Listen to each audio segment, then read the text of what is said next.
Good evening and welcome to the first session in our volunteer engagement series, Planning Your Volunteer Programs and Recruiting Volunteers. We're excited to have you here.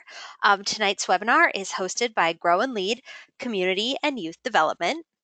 A little bit about Grow and Lead. We are a nonprofit organization that helps communities throughout the UP be a great place for kids to grow up. We believe that communities must foster a culture that builds on the strengths of our young people to be sustainable, and that an effective nonprofit sector helps provide what youth need to thrive and is critical for community progress.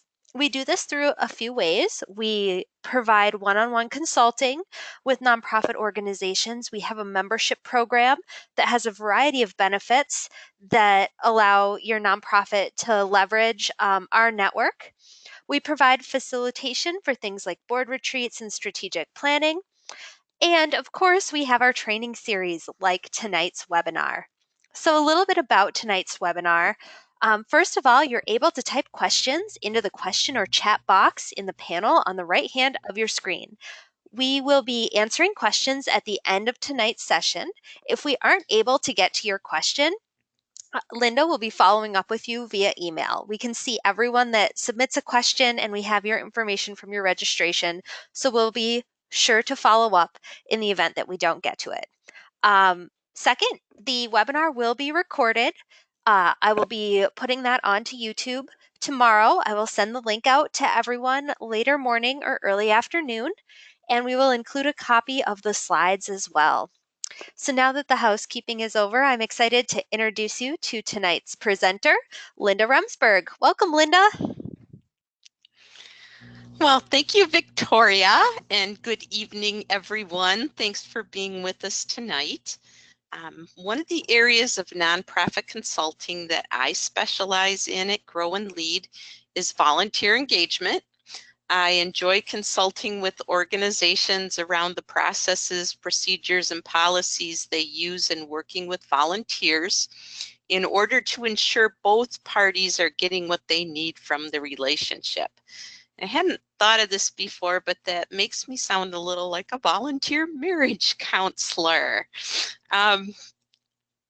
So tonight's webinar is the first in the series that covers the ins and outs of growing an effective volunteer program. We know that many nonprofits in the Upper Peninsula are small, with few, if any, paid staff. So I'm presenting this series with that demographic particularly in mind. I'm going to cover things from a pretty basic level. By the end of the series, we'll have touched on at least the basics of what you need to know to have in place to build and sustain a solid volunteer program. So whether you're new to engaging volunteers or you've been doing it for a while, I hope you'll learn some strategies, pick up some tips, and perhaps shift some thinking that will help you build on or strengthen how you work with volunteers. Tonight, we'll be looking at some of the first steps in planning your volunteer program, as well as recruiting volunteers.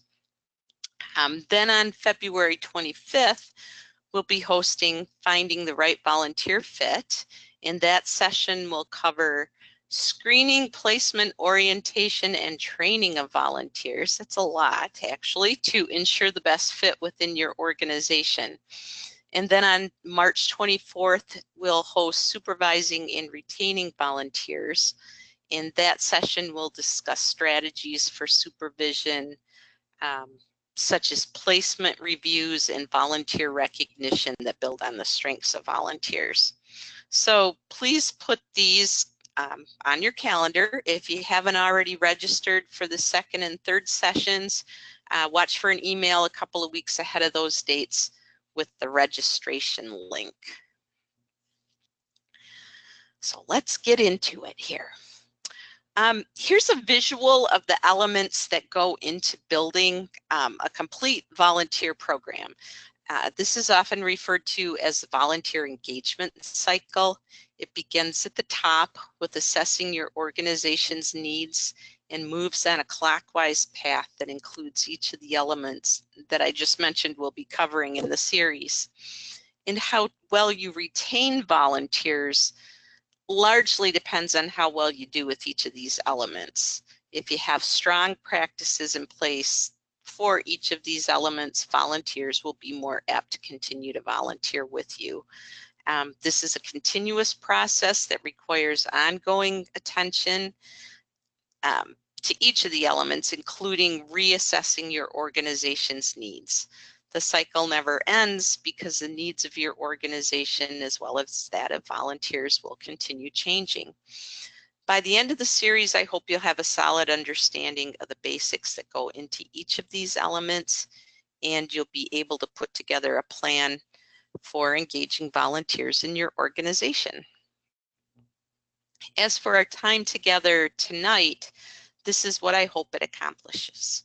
I hope it helps instill a deeper understanding of the importance of the volunteer relationship as one of mutual benefit.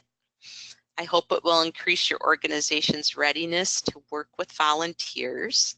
And I hope you'll gain some strategies that you can use to recruit volunteers.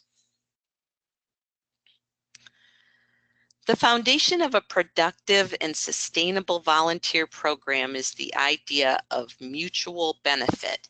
Successful volunteer engagement happens when an organization's needs and a volunteer's needs are met.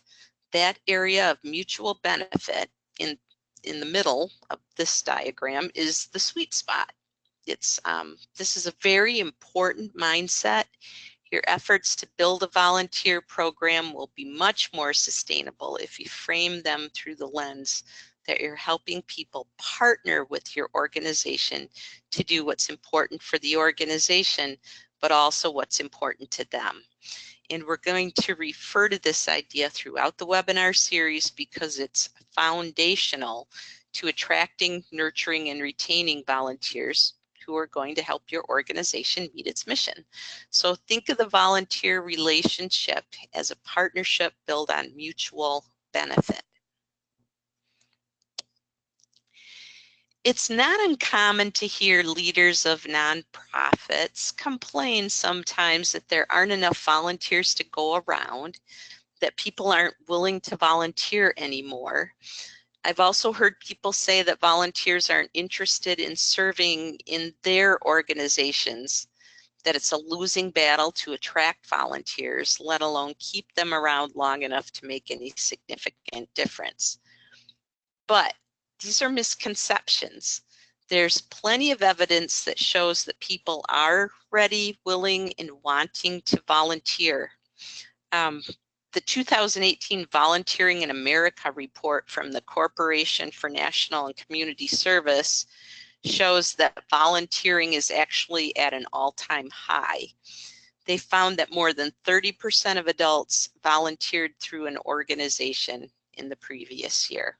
So organizations just like yours. And I'm here to tell you that you have what it takes to successfully attract and engage volunteers in your organization. And that starts with your mission. The organization that each of you is involved with has an important mission that addresses a need in the community.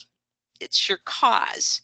You're doing work that solves a problem, makes a difference, and improves lives. The work has purpose and meaning. So don't ever let the day-to-day grind of running a nonprofit keep you from remembering why it's important, and then share that with others. If you have a mission statement, refer to it proudly and often. And if you don't have one, or if it's outdated, take the time in your organization to get it in order. There needs to be a clear and common understanding throughout your entire organization as to who you are, your organization, who your organization is, and what you want to accomplish before you start enlisting help from others. A good mission statement includes who you serve and why, that's your cause, what you do or the actions you take to make an impact, and what the result is, the positive change that it makes. I also encourage you to believe in the process. Like everything else in running a nonprofit, volunteer engagement is hard work and it's ongoing. The good news is that there's already been a great deal of research and trial and error that has gone into identifying the important elements that make up the volunteer engagement process. So believe in the process. Know that even though there will be a lot of thought and preparation up front, it will pay off in the long run. After all, working successfully with volunteers is really about building relationships with them. And that's something we all have the capacity to do. So have faith in the process, believe that it will get easier and that it will be worth the effort. Before you start asking people to volunteer, you need to have a very good idea of what you need them to do. And you need to be reasonably sure that you're able to accommodate them. You don't want to be recruiting volunteers if you're not ready for them. If you put out the ask for volunteers, but then you either don't follow up with them or you bring them in and they have a poor experience, it could sabotage your future recruiting efforts. So before you recruit, you need to assess your organization's needs and readiness. I suggest starting by brainstorming a list of what tasks you might want volunteers to do and involve others in this. Depending on the size of your organization, you might involve your whole staff or your board or a committee. You should always have as much buy-in as possible organization-wide when it comes to working with volunteers. It's important to grow a culture where everyone is on the same page. So when I refer to you tonight, please know that I don't mean for you personally to do this work in isolation from anyone else in your organization. It really does need to be a group effort. One person can take the lead, but the more buy-in you have throughout the organization, the more sustainable your efforts will be. Back to brainstorming. Write down all the ideas for needs that come up. Think about the services you would like to provide if only you had more help. Perhaps there are tasks your paid staff regularly aren't able to get to that could be included in a volunteer position. Or maybe there are different time-limited projects volunteers could take on. Tasks can range from those that anyone could do to those that need a high level of qualifications, skills, experience, or expertise. Then once you've brainstormed your list, start prioritizing. Consider your most critical needs and or where volunteer help would have the biggest impact. Once you've whittled that brainstormed list of needs down to a short list of prioritized items, you'll likely need to whittle it down even further by determining which of those items are the most realistic for your organization to take on. This is a very important step because we all have limited time and resources, obviously. We almost certainly won't be able to engage volunteers to do everything on our prioritized list, at least not all at once. Some things will need to be put on the back burner. So start asking yourself some questions and writing down your answers. Question number 1, what's the time required of the volunteer and the supervisor for the need you want to address? Is it a long-term or an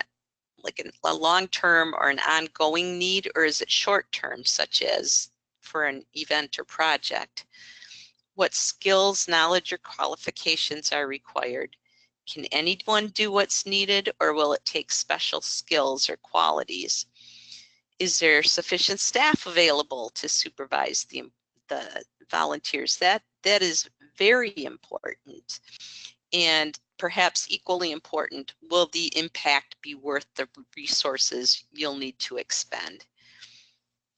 The answers to these questions will provide a basis for you to develop some volunteer positions.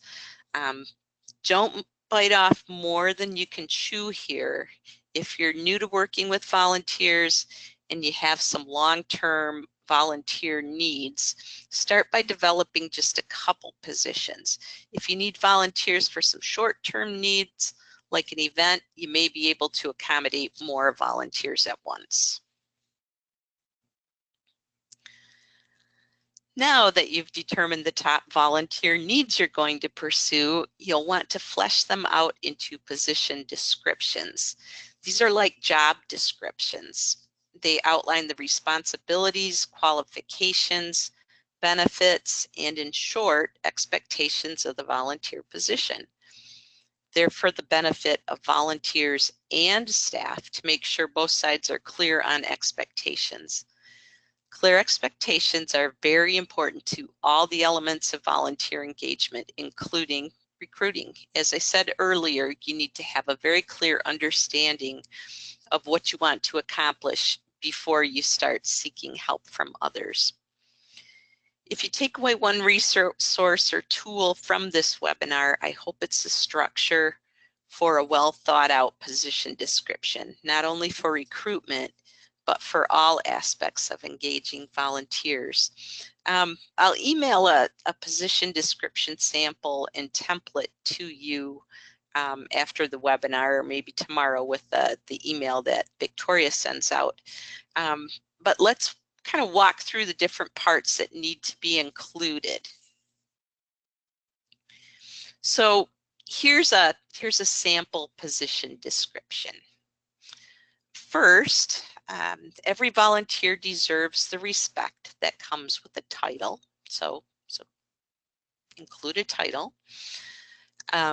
Second, the purpose, just a brief overview of the purpose of the position.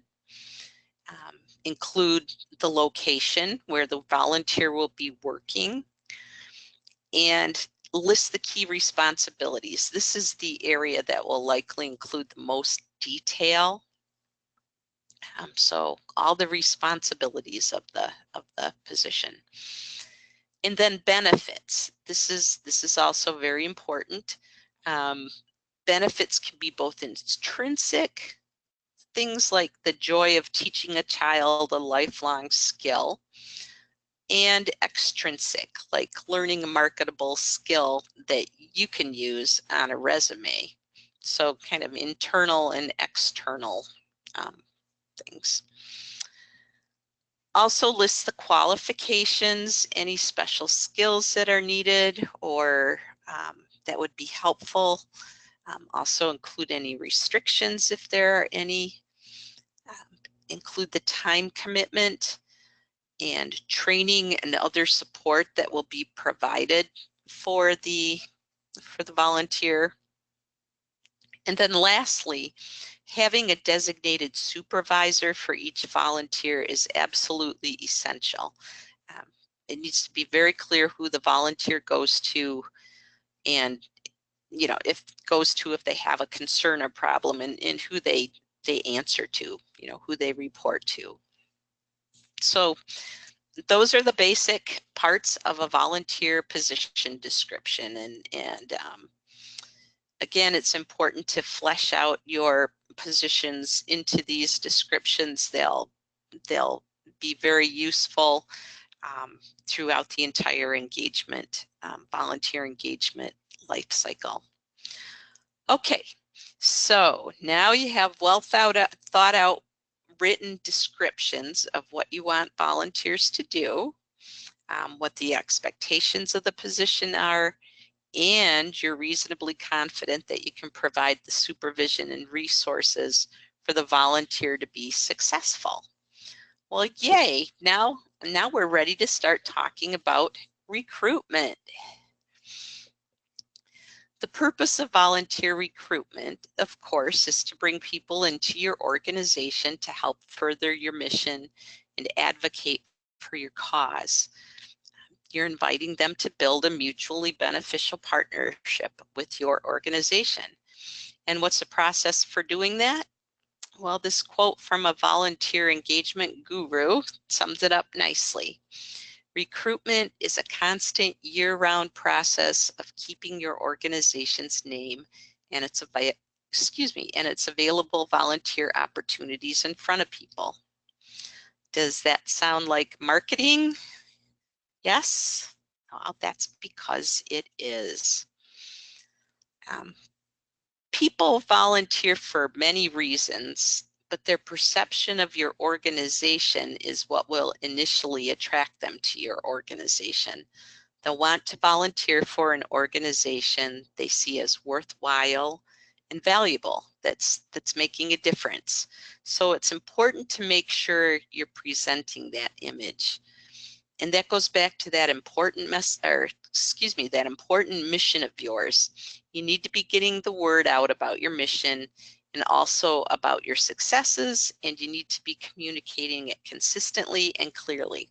The more clearly you can communicate who you are as an organization, the easier it will be to recruit. There are two types of recruitment, broad-based and targeted. Both are important and should be a part of your overall recruiting efforts. Broad-based recruitment is when you're casting a wide net for volunteers. This is what we were just talking about, getting your mission. I don't know why I want to say Michigan there. Getting your mission out there in the public eye, bringing visibility and credibility to your organization in general, and more specifically to your volunteer program. It includes keeping your general marketing materials like brochures, posters, rack cards up to date and fresh, and getting them dispersed widely. Always be sure to include information about your volunteer opportunities in them. Make it clear who to contact and where to go if someone wants to volunteer. It's important to get stories out to the public to show the impact and benefits of volunteer service with your organization. Keep the stories positive. Focus on the difference your volunteers make. There are lots of opportunities to do that. Newsletters or other communications to your stakeholders are one way. Mainstream media is another. We're quite fortunate in the UP, I think, more so than in larger media markets, in that the media here is more accessible to us. Typically we could call the TV6 newsroom or the Daily News or the Mining Gazette and suggest a story to them or ask them to cover an event, and they're very likely to do it. You can submit press releases or pictures from events to your local news outlets, and they'll almost always use them. And that doesn't happen everywhere. Social media is probably the #1 way of getting in front of the most people. Obviously, people spend a lot of time on their smartphones. So if post regularly, like once a day, to whatever channels you're using, be it Facebook, Instagram, Twitter, etc. Keep posts brief and upbeat. If you have a website, be sure to use your social media posts to drive people there to find more information. Your website is one of the most important tools you can use to build the visibility and credibility of your organization in general and your volunteer program in particular. Make sure that when someone visits your homepage of your website, that they can readily see where to go to find information on how to volunteer with your organization, and have those success stories on your site. You want people to feel good about the impact volunteers make with your organization, and you want them to know how they can volunteer for you.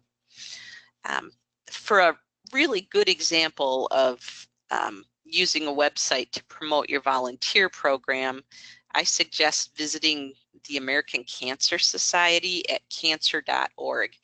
They do a very nice job of including stories about volunteers making a difference. They also include their volunteer position descriptions, and they make it very clear what the steps are for someone wishing to volunteer.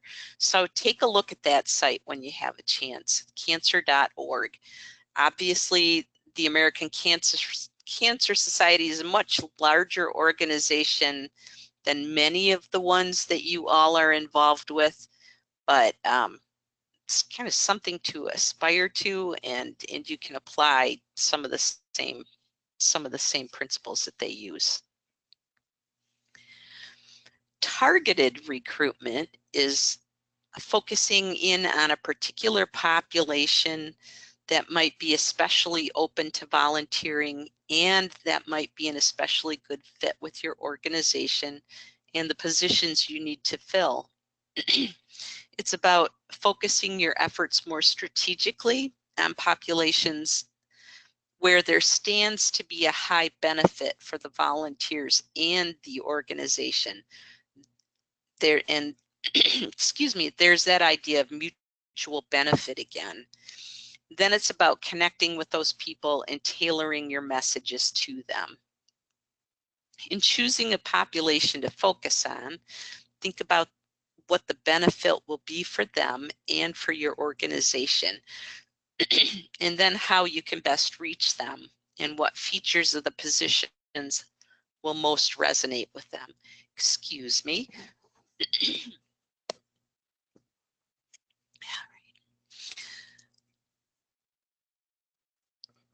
Those of you in very small or new organizations, excuse me, that don't have a website, and or those who are less social media savvy, take heart in this. The most targeted and effective recruitment approach is the good old-fashioned personal one friend to another ask. You'll have a much better chance of persuading someone you know to volunteer than you will a stranger. So a good first place to look to recruit volunteers is within your own organization's network. So clients, friends, family of staff and board members, anyone that knows the organization and or people in it and who share common values and a passion for the mission.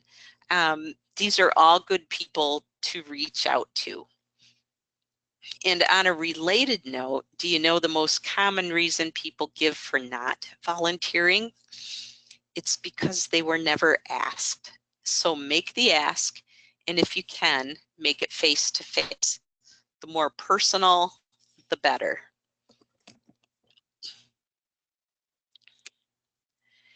Here are some different populations you might consider focusing extra effort on at different times for various reasons. They all bring different strengths to an organization.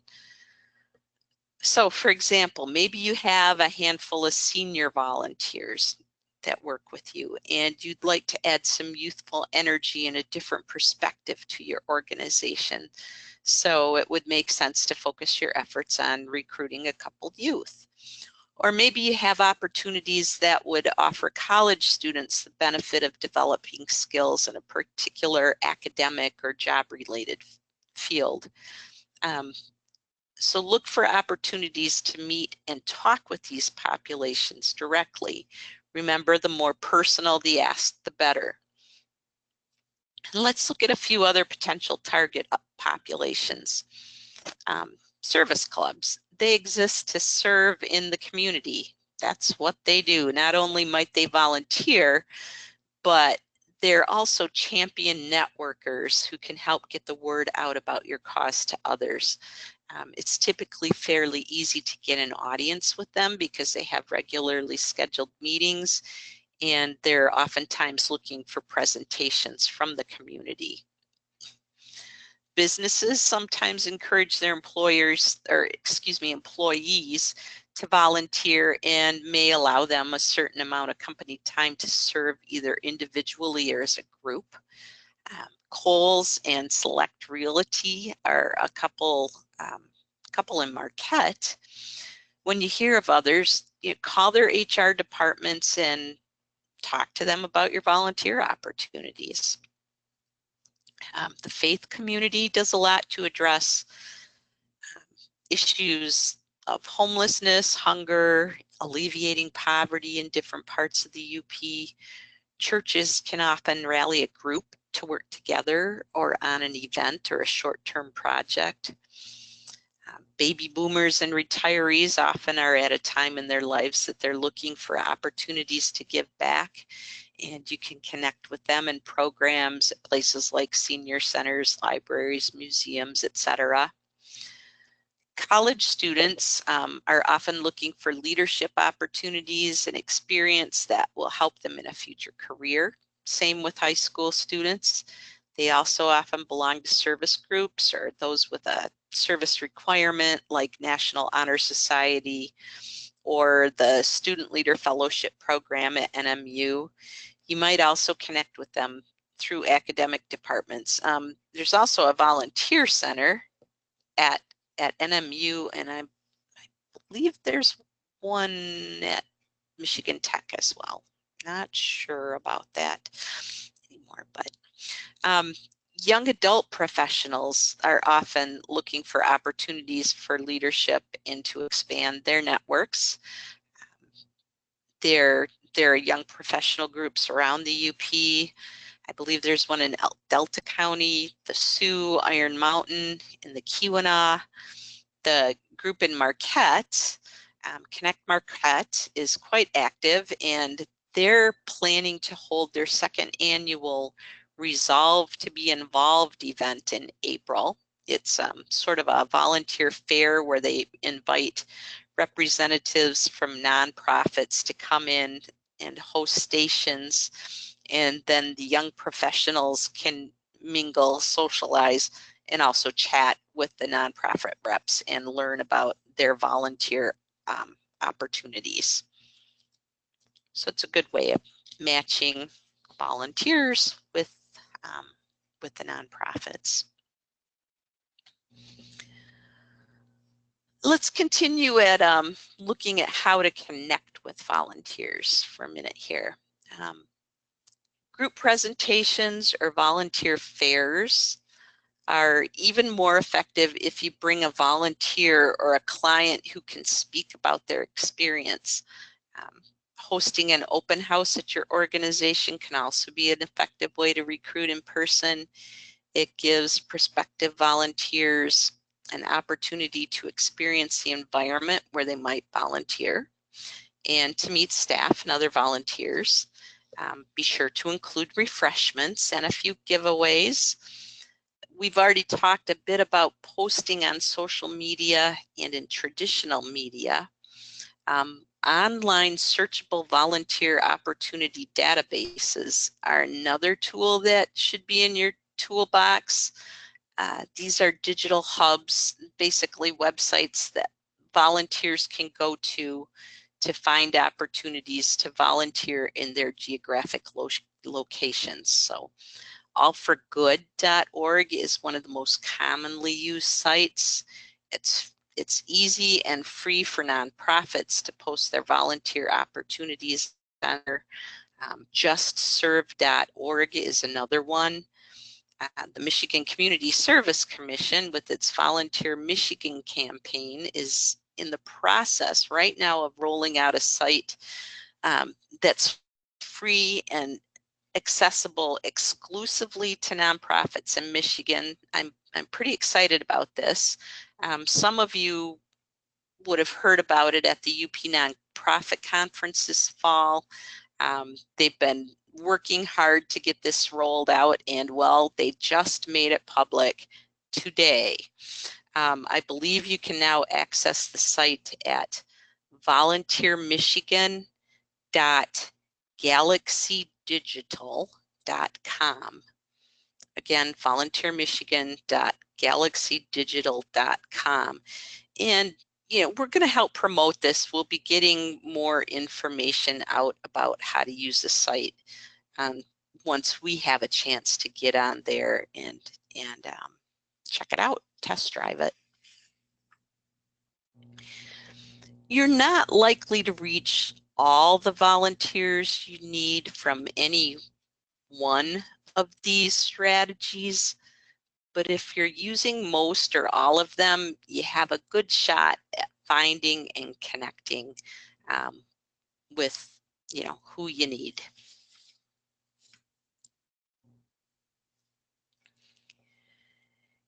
In all your recruiting efforts, whether they're in person or online, broad-based or targeted, you need to be communicating a call to action. And that's what recruiting messages are, call to action. You're persuading folks to join you in taking action for a cause. And these are the elements that go into that. Number one, a statement of the overarching need or cause. This is the big need, i.e. your mission. Two, include how the volunteer can help make an impact. Volunteers want and need to know that their work is meaningful. Third, make sure you communicate the benefits of the position to the volunteer and tailor these to the particular audience you're targeting. Of course, it'll be different for, say, college students than it will be for senior citizens. And then let them know what's involved with the position in as much detail as the situation warrants. If it's in a social media post, keep it to just a few details and direct them to your website for more details, including the number to call to set up a meeting to move into the next element of the volunteer engagement cycle, which is screening and placement. And that takes us to the next webinar.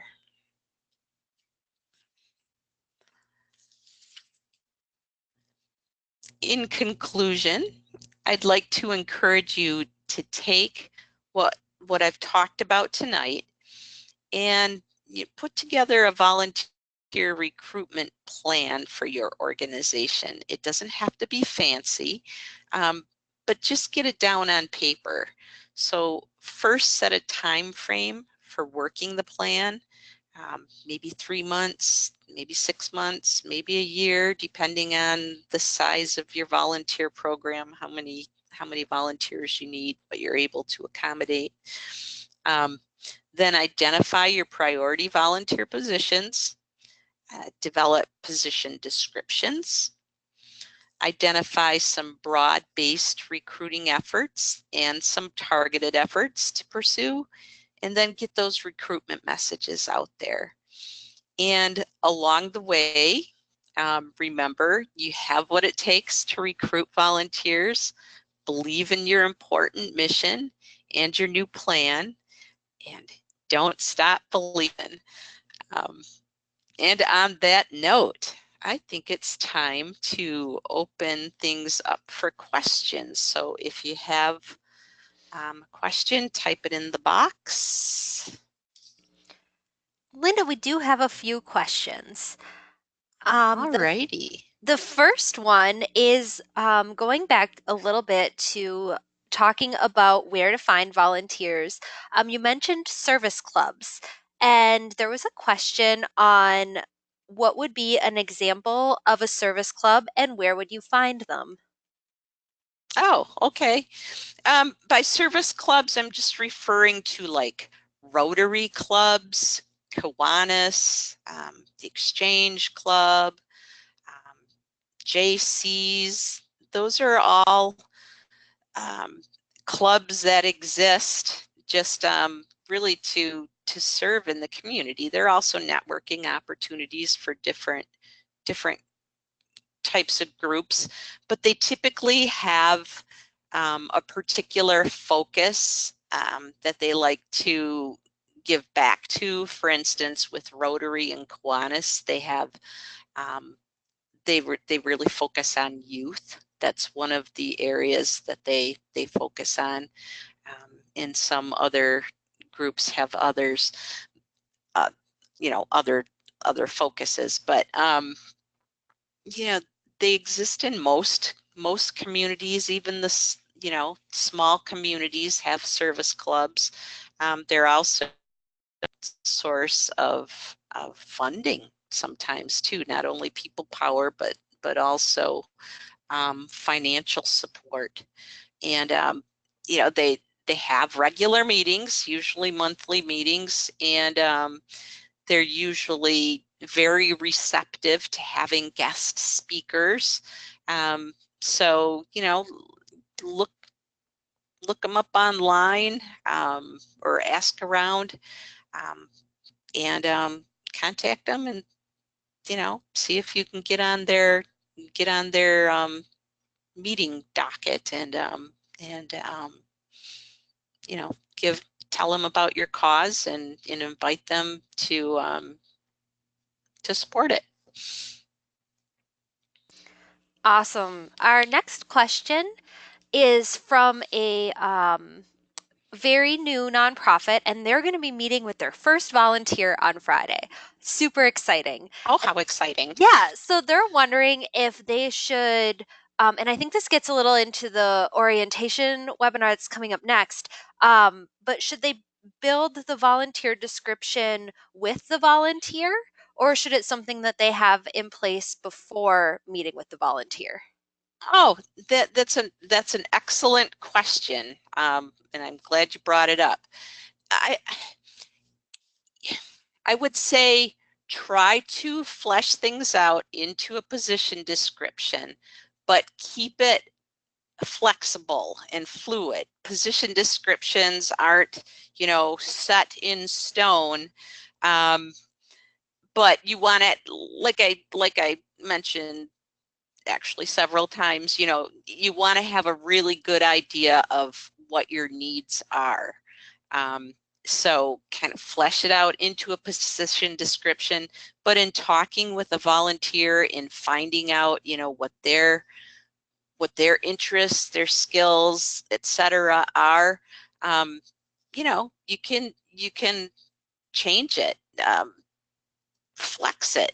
And so sure, have a good idea going in, but then be willing to talk with the volunteer and make it work for both the volunteer and the organization. Of course, that's the real key.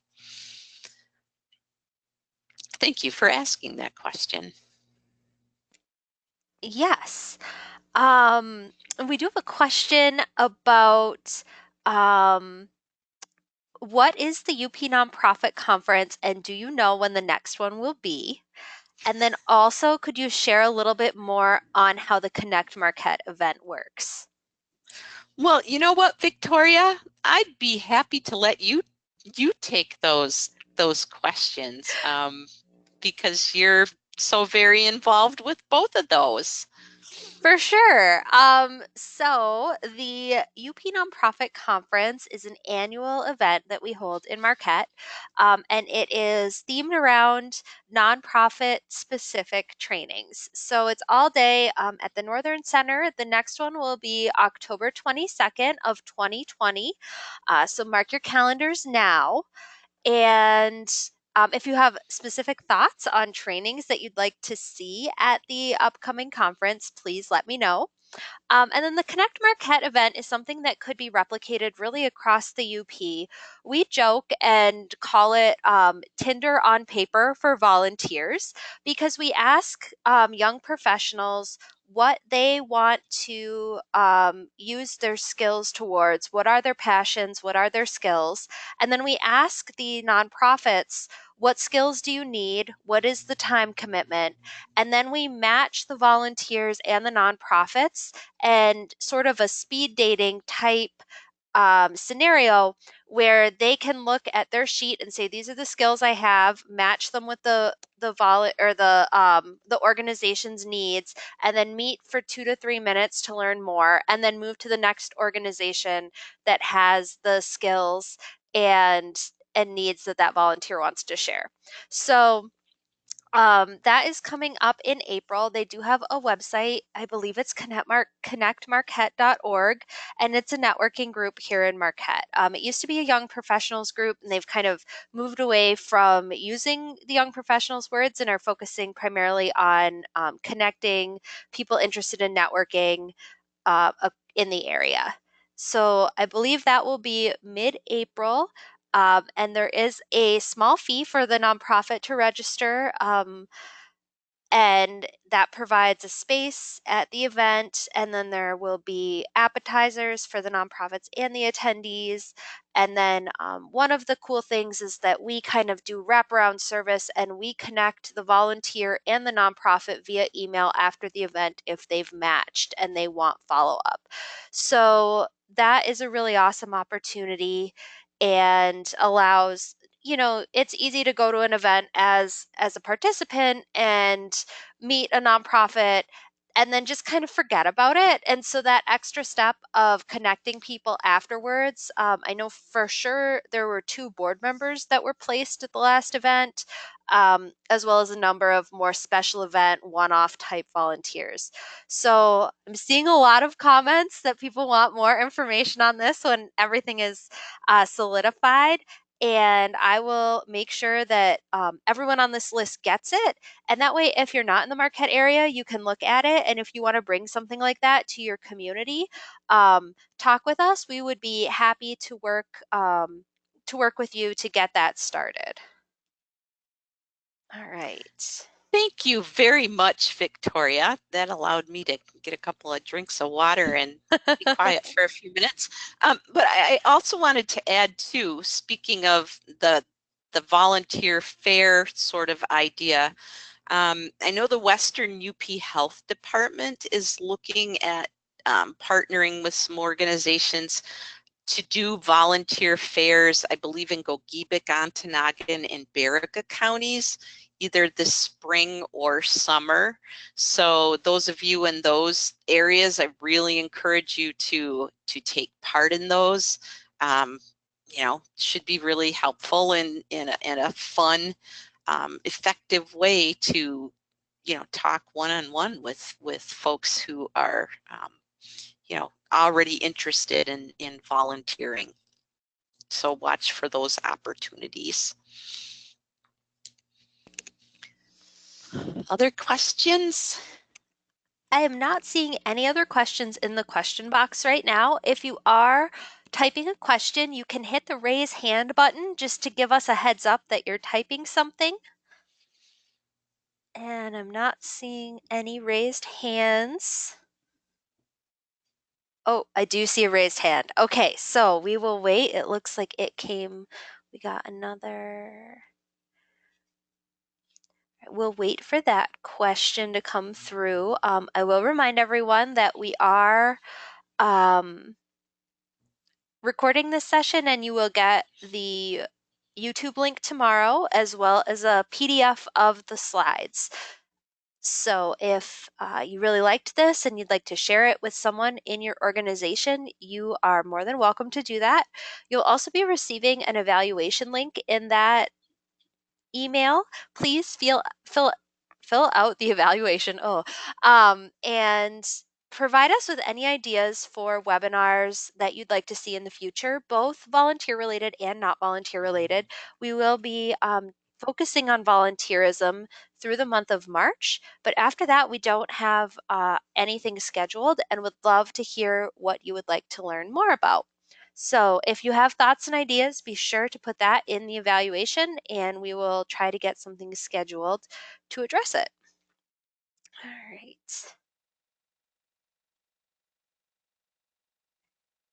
Is that And question there? I don't see it yet. Okay. Oops.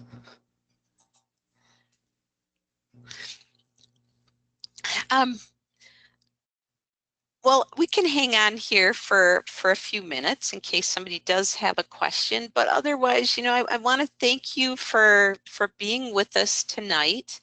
I know I covered a lot pretty quickly, and there's a lot more detail and kind of nuanced efforts that go into recruiting volunteers. So if you would like additional help, and if your organization is a Grow and Lead member, please know that membership includes a benefit of 4 free consulting hours with Grow and Lead staff. So don't hesitate to contact me for a consult. And if you have a brief question, especially a question about anything tonight, don't hesitate to reach out. Also, if your organization is not a Grow and Lead member, you can find out how to become one at glcyd.org/membership. That question there yet, Victoria? Nope, and the hands down, so I think we're good. Okay. All right. Well, thank you everyone for attending tonight. I look forward to hearing from you, and I hope you'll join us in February for the next webinar, Finding the Right Volunteer Fit. So have a good evening, everyone. Take care. Bye.